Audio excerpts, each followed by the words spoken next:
నర్మదా నది పుష్కరాలు 2024. పుష్కరం అనేది నదులను పూజించడానికి అంకితం చేయబడిన భారతీయ పండుగ.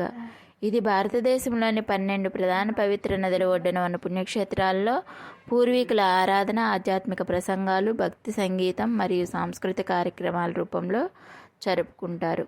ఈ వేడుక ప్రతి నదిలో ప్రతి 12 సంవత్సరాలకు ఒకసారి జరుగుతుంది. ప్రతి నది ఒక రాశితో ముడిపడి ఉంటుంది మరియు ప్రతి సంవత్సరం పండుగకు సంబంధించిన నది ఆ సమయంలో బృహస్పతి ఏ రాశిలో ఉందో దానిపై ఆధారపడి ఉంటుంది. ప్రాంతీయ వైవిధ్యాల కారణంగా కొన్ని రాశి చక్ర గుర్తులు బహుళ నదులతో సంబంధం కలిగి ఉంటాయి. ఈ పుష్కరాన్ని బృహస్పతి వృషభ రాశిలోకి ప్రవేశించినప్పటి నుండి 12 రోజుల పాటు జరుపుకుంటారు.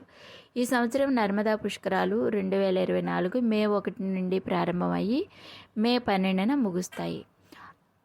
అవతార ఆలయం, మహేశ్వర్ ఆలయం, నెమవార్ సిద్ధేశ్వర్ మందిరం మరియు భోజ్పూర్ శివాలయం చాలా పురాతనమైనవి మరియు ప్రసిద్ధమైనవి. 12 జ్యోతిర్లింగాల్లో ఓంకారేశ్వర ఒకటి మరియు నర్మదా నదిలో పవిత్ర స్నానం చేయడానికి ఉత్తమమైన ప్రదేశం.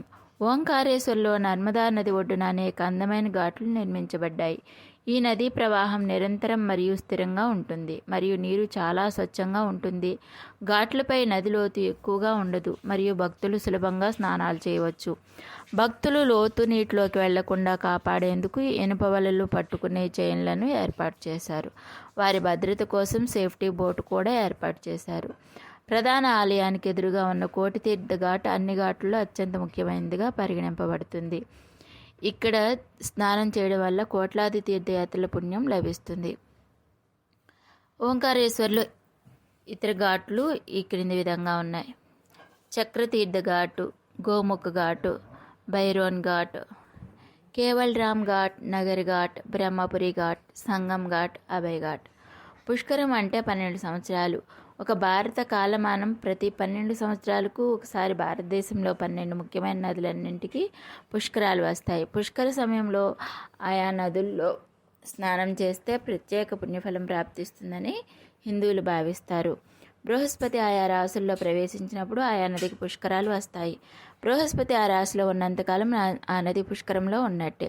పుష్కర కాలం సాధారణంగా 1 సంవత్సరం పాటు ఉంటుంది. పుష్కర కాలంలోని మొదటి 12 రోజులను ఆది పుష్కరం అని, చివరి 12 రోజులను అంత్య పుష్కరం అని వ్యవహరిస్తారు. ఈ మొదటి, చివరి 12 రోజులు మరింత ప్రత్యేకమైనవి. పుష్కర సమయంలో చేయవలసిన దానాలు. పురాణాల్లో చెప్పబడిన పుష్కర సమయంలో చేయవలసిన దానాలు: మొదటి రోజున సువర్ణదానం, రజతదానం, ధాన్యదానం, భూదానం చేయాలి. రెండవ రోజు వస్త్రదానం, లవణదానం, రత్నదానం చేయాలి. మూడవ రోజు గూడ అంటే బెల్లం, అశ్వశాఖ ఫల దానం చేయాలి. నాలుగవ రోజు ఘృతం అంటే నెయ్యి దానం చేయాలి. తైలదానం చేయాలి. క్షీరం మరియు మధువు అంటే తేనె దానం చేయాలి. ఐదవ రోజు ధాన్యదానం, శకటదానం, వృషభదానం, హలం దానం చేయాలి. ఆరవ రోజు ఔషధదానం, కర్పూరదానం, చందనదానం, కస్తూరి దానం చేయాలి. ఏడవ రోజు గృహదానం, పీఠదానం, శయ్యాదానం చేయాలి. 8వ రోజు చందనం, కందమూలాల దానం, పుష్పమాల దానం చేయాలి. 9వ రోజు పిండదానం, దాసిదానం, కన్యాదానం, కంబళి దానం చేయాలి.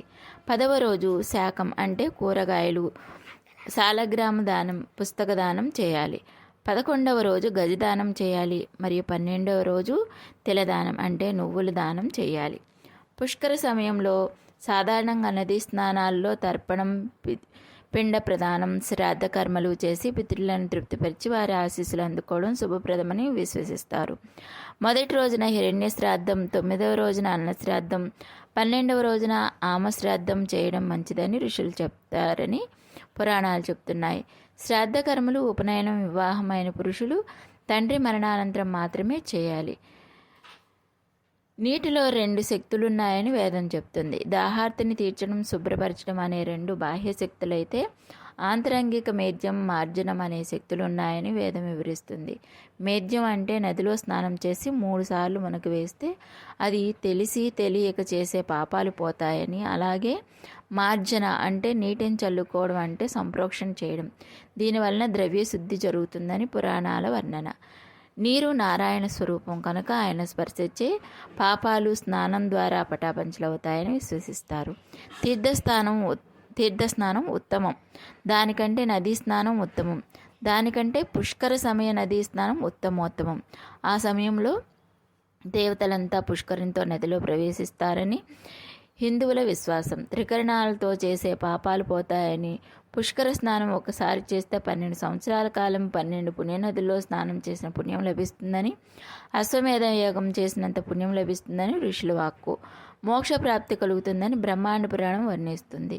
నదీ జలాలను సేవిస్తే పాప ప్రక్షాళన జరుగుతుందని, నదీ జలాలలో స్నానమాచరిస్తే మాంద్యం, అలసత్వం మొదలైన శారీరక రుగ్మతలు నశిస్తాయని తైత్తరీయ ఉపనిషత్తు వివరిస్తుంది. ఇసుకతో గాని మట్టితో గాని పార్థివ శివలింగాన్ని చేసి పూజించాలంటారు. నదీ తీరంలోని ఇసుకను నదిలోకి వేయాలంటారు. పురోహితులు భక్తుల తలపై 3 దోసెళ్ల నీళ్లతో ఆశీస్సులు అందజేస్తారు. గోదావరికి దీపదానం కూడా చేస్తారు. మా వీడియో మీకు నచ్చినట్లయితే లైక్ చేయండి, షేర్ చేయండి, మా ఛానల్ని సబ్స్క్రైబ్ చేసుకోండి.